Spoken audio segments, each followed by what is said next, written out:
Today I am wearing my 6-year-old lavalier mic that's been stuck in a cupboard, tied in knots. Problem is, I don't actually know whether it's working.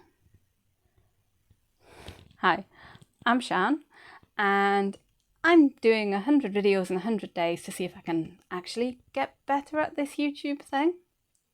So I had this mic and I wanted to test it out, and my grand plan was I was gonna try it in different positions, say the same thing over and over again, and then go away, put it through my editing, do what I normally do on the sound, compare it to without the mic, because it is possible that my phone mic might actually be better than this mic. This mic might not even work.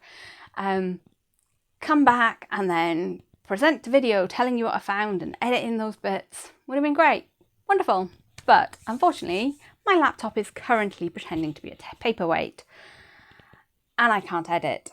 Now, I can use my husband's computer for short periods. I mean, there's a problem, I feel guilty, but also feel guilty kicking him off his laptop, so yeah, he doesn't get to chill out so much.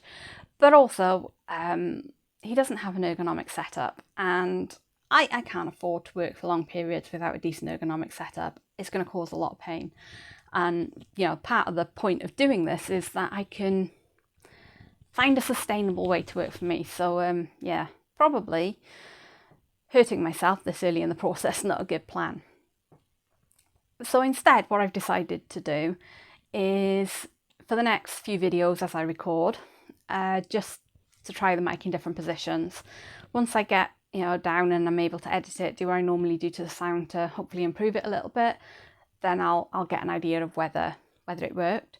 In a few days, when I hopefully get my charger that will allow my laptop to come back to life, I'll be able to look at the previous videos, do a side-by-side comparison and come back and share with you what I actually found. But for now, I'm doing with what I've got.